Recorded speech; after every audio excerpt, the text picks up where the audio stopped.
પટેલ કેળવણી મંડળના managing trustee Kantibhai Faldu દ્વારા કેટલાક વાલીઓ સાથે ગેરવર્તન કરવામાં આવ્યું હતું। આ સંસ્થા સમાજની નથી, અમારી છે જેવા અયોગ્ય શબ્દો તથા વાલીઓને મન દુભાય તેવી ભાષાનો ઉપયોગ કરવામાં આવતા સમાજમાં રોષ અને વ્યથા ફેલાઈ છે। આ મામલે ન્યાય મેળવવા માટે વાલી મંડળ ગાંધી ચિંધ્યા માર્ગે લડત શરૂ કરી છે અને સ્પષ્ટ કર્યું છે કે જ્યાં સુધી ન્યાય નહીં મળે ત્યાં સુધી આ લડત ચાલુ રહેશે। ગત દિવસોમાં મીડિયા સમક્ષ સંસ્થાના પ્રમુખ સવજીભાઈ મેનપ્રા દ્વારા 24મી તારીખે તમામ વાલીઓની બેઠક બોલાવવાની જાહેરાત કરવામાં આવી હતી। આ પરિસ્થિતિમાં તમામ વાલીઓએ 24મી તારીખે સવારે 9 વાગ્યે સંસ્થા ખાતે ગયેલ હતા, પરંતુ સંસ્થાના હોદ્દેદારો દ્વારા કોઈપણ પ્રકારનો પ્રતિસાદ ન મળતા ઉપવાસ પર બેસવાનો નિર્ણય કર્યો હતો। આ લડત કોઈ વ્યક્તિગત મુદ્દો નહીં, પરંતુ દરેક દીકરીના ભવિષ્ય, સંસ્થામાં ચાલતી એકતરફી અને મનસ્વી વૃત્તિ તેમજ સમાજમાં પદ અને પૈસાના જોરે સામાન્ય લોકોનું અપમાન થતો હોય તેના વિરોધમાં છે।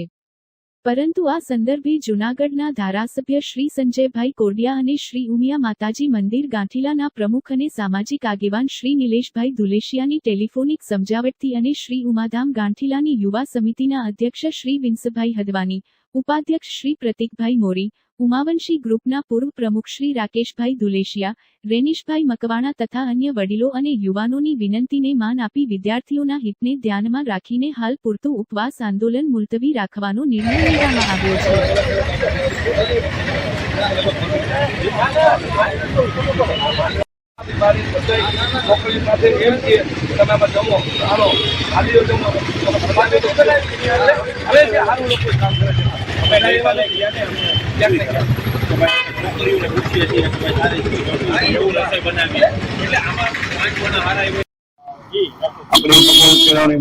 સંસ્થા જે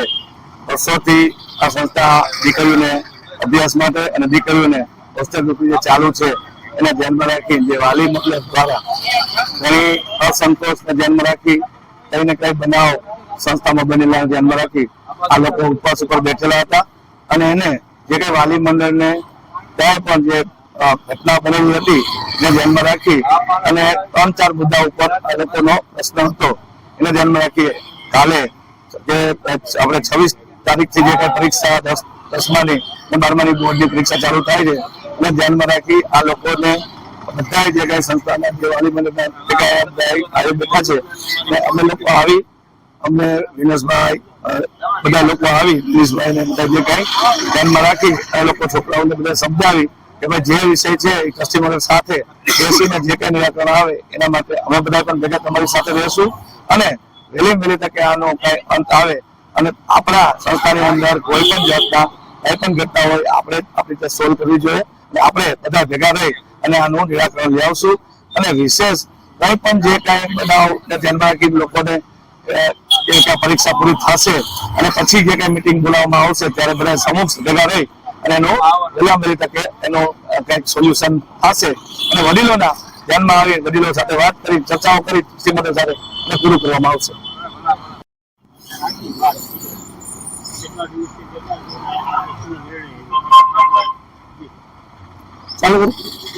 મારું નામ જીતુ જસાણી અને આજે તારીખ 24 ના રોજ અગાઉ જે કઈ ઘટનાઓ બની છે ટ્રસ્ટીએ જે કઈ અમારી યારે વર્તન કર્યું છે ગેરવર્તન અને વાલીઓને અભદ્ર ભાષામાં જે ગાળો આપી છે તેની વિરુદ્ધ અમારી લડાઈમાં 2 તારીખ 9 ના રોજ અમે વાલીઓ બધા અહીંયા આવ્યા હતા અને એ લોકોએ તારીખ 24 ના રોજ પાછી વાલી મિટિંગ અમે આપશું એવું કહેવામાં અમને આવ્યું હતું, પણ 24 તારીખે આજે અમે આવતા અમને કોઈ પણ જાતનો જવાબ નથી મળે કે ટ્રસ્ટીઓ કે કોઈ પણ હાજર નહોતા મુખ્ય જવાબદાર વ્યક્તિ, એટલે અમે અહીં પ્રતિક ઉપવાસ ઉપર બધા બેઠા હતા। પરંતુ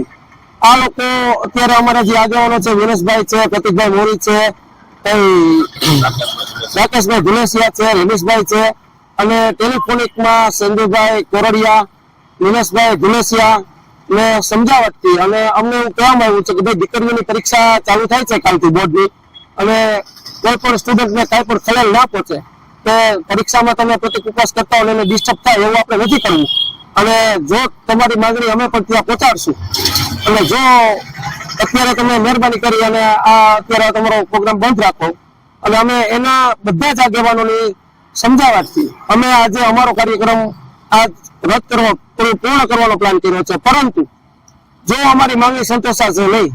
તો બોર્ડની એક્ઝામ પૂરી થશે ત્યારે ગાંધી ચિંધ્યા માર્ગે અમારો આ પ્રતિક ઉપવાસ અમારું આ આંદોલન ચાલુ રહેશે. આજે સવારે અમને ગઈ 9 તારીખે આ પ્રમુખશ્રી એવું કહેલ મીડિયા સમક્ષ કે ગઈ આવતી 24 તારીખે અમે તમને મીટિંગ આપશું. એટલે અમે આજે એનું ફોલોઅપ લેવા મીટિંગ લેવા આવ્યા હતા, પરંતુ એ કોઈ જવાબદાર વ્યક્તિ છે નહીં. સવારે અમે 9 વાગે આવ્યા તો એ કઈ જવાબ આપેલ નથી. એટલે અમે આજે સવારેથી પ્રતિક ઉપવાસ ઉપર બેસી ગયા હતા અને જ્યાં સુધી અમને ન્યાય ના મળે ત્યાં સુધી અમે બેસવાના હતા.